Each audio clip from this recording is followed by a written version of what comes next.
ஒரே சந்தேகம். நள்ளிரவில் கதவை தட்டிய ஆர்த்தி. பிரிவுக்கு காரணமே இதுதானா? ஜெயம் ரவி தமிழ் சினிமாவில் குறிப்பிடத்தக்க நடிகராக வலம் வந்து கொண்டிருக்கிறார்.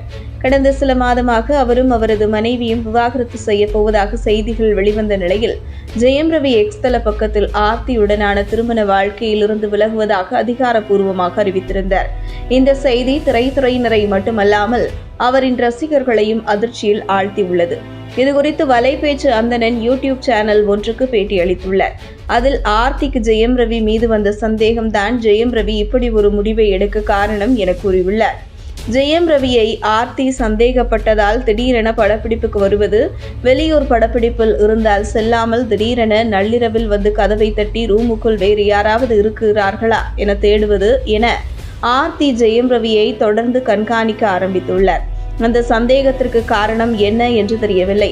அது மட்டுமல்லாமல் மேக்கப் மேனுக்கு போன் செய்து அவர் என்ன செய்கிறார் என்று கேட்பது, மேக்கப் மேன் போனை எடுக்கவில்லை என்றால் இயக்குனருக்கு போன் செய்து ஜெயம் ரவி என்ன செய்கிறார் என்று கேட்டுள்ளார்.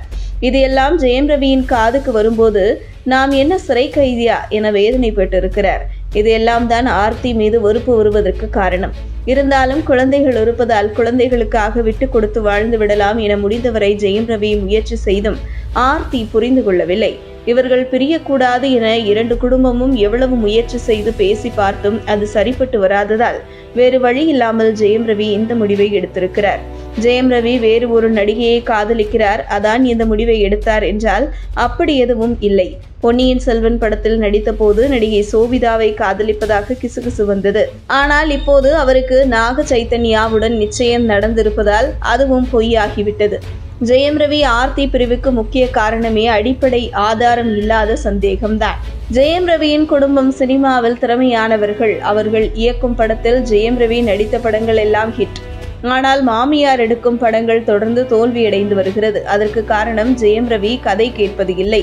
அது மட்டுமல்லாமல் ஜெயம் ரவி வெளிப்படத்திற்கு வாங்கும் சம்பளத்தை விட குறைவான சம்பளத்தை கொடுத்துள்ளார்கள். என்னத்தான் மருமகனாக இருந்தாலும் இப்படி குறைவான சம்பளம் கொடுத்தால் எப்படி? இதைவிட கொடுமை என்னவென்றால் தனி ஒருவன் 2 படத்தை எடுக்க ஜெயம் ரவியால் தேதியை ஒதுக்க முடியவில்லை. ஏனென்றால் ஜெயம் ரவியின் கால் ஷீட்டையும் அவரின் மாமியார் தான் பார்க்கிறார்கள்.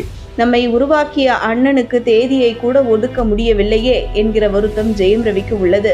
இப்படி இவையெல்லாம் சேர்ந்துதான் ஜெயம் ரவி இப்படி ஒரு முடிவை எடுக்க காரணமாகிவிட்டது என்று வலைபேச்சு அந்தணன் பேசியுள்ளார்.